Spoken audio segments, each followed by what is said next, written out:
ನಮಸ್ಕಾರ, ನೀವು ನೋಡ್ತಿದ್ದೀರಾ ಸುಮನ್ ಟಿವಿ. ನಾನು ನಿಮ್ಮ ಶ್ರಾವಣಿ.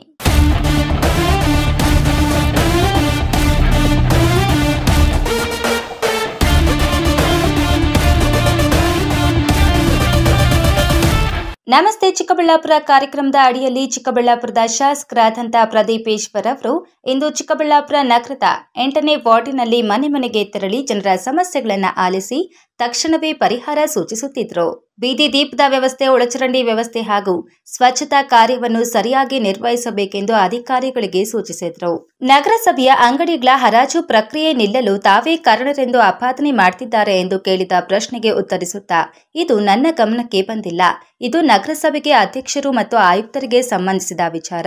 ಇದರಲ್ಲಿ ನನ್ನ ಹಸ್ತಕ್ಷೇಪವಿಲ್ಲ ಎಂದು ತಿಳಿಸಿದರು. ನನಗೆ ಗೊತ್ತಿಲ್ಲ, ಬಟ್ ಅದು ಏನು ಅಂದ್ರೆ ನಾನು ತಿಳ್ಕೊಂಡಿದ್ದು, ನಾನು ಕಮಿಷನರ್ ಅವ್ರಿಗೆ ಫೋನ್ ಮಾಡಿದೆ. ಯಾಕೆ ಮುಂದೆ ಹೋಯ್ತು ಅಂದರೆ ಬಡ್ಜೆಟ್ ಮೀಟಿಂಗ್ ಡೇಟು ಮತ್ತು ಹರಾಜಿನ ಡೇಟು ಎರಡೂ ಒಂದೇ ದಿನ ಇದೆ.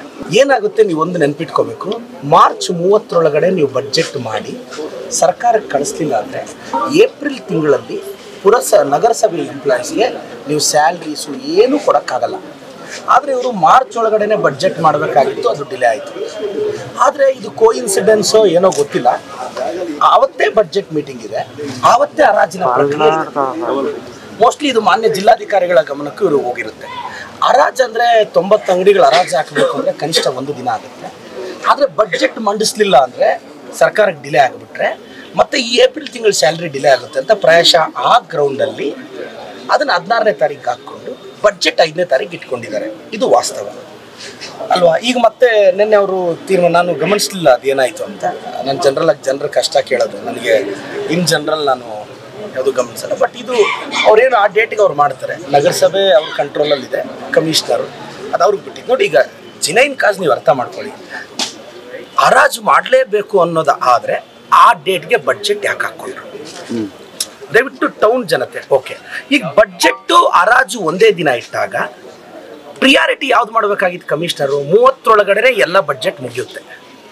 ಅವ್ರು ಕಮಿಷನರ್ ಅವ್ರು ಏನು ಮಾಡಿದ್ದಾರೆ, ಬಡ್ಜೆಟ್ನ ಮುಂದೆ ಇಟ್ಕೊಂಡು ಅದ್ರ ಪ್ರಕಾರ ಮತ್ತೆ ಯಾಕೆ ಅಂದರೆ ಬಡ್ಜೆಟ್ ಆದಮೇಲೆ ಕಾನೂನು ರೀತಿ 7 ದಿನ ನೋಟಿಸ್ ಕೊಡಬೇಕು. 7 ದಿನ ನೋಟಿಸ್ ಕೊಟ್ಟ ಮೇಲೆ ಸಾಟರ್ಡೆ ಬರ್ತಿದೆ, ಅದಾದಮೇಲೆ ಸಂಡೇ ಬರ್ತಿದೆ, ಅದಾದಮೇಲೆ ಅಂಬೇಡ್ಕರ್ ಜಯಂತಿ ಬರ್ತಿದೆ, ಅದಾದಮೇಲೆ 15, 16 ಇರೋದ್ರಿಂದ 16 ಇಟ್ಟಿದ್ದಾರೆ ಅನ್ನೋದು ಅವ್ರ ವಾದ.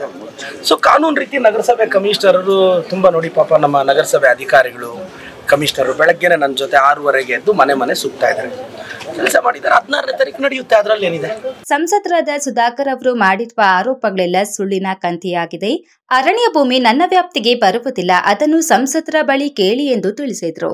ನೀವು ಮಾಹಿತಿ ಕಲೆ ಹಾಕಿ, ಲತಾ ಮೇಡಮ್ ಅವರು DC ಆಗಿದ್ದಾಗ, ಇವತ್ತಿನ ಸಂಸದರು ಆವತ್ತಿನ ಉಸ್ತುವಾರಿ ಸಚಿವರಾಗಿದ್ದಾಗ, ಮಾನ್ಯ ಬೊಮ್ಮಾಯಿಯವರು ಮುಖ್ಯಮಂತ್ರಿಗಳಾಗಿದ್ದಾಗ ನಡೆದ ಆದೇಶವಿದು.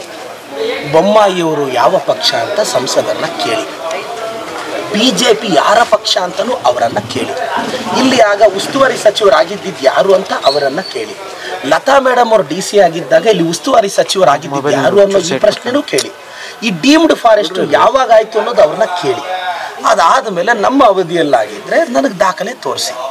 ಈಗ ನಾನು ಸಂಸದರನ್ನ ದಯವಿಟ್ಟು ವಿನಂತಿಸ್ತೇನೆ,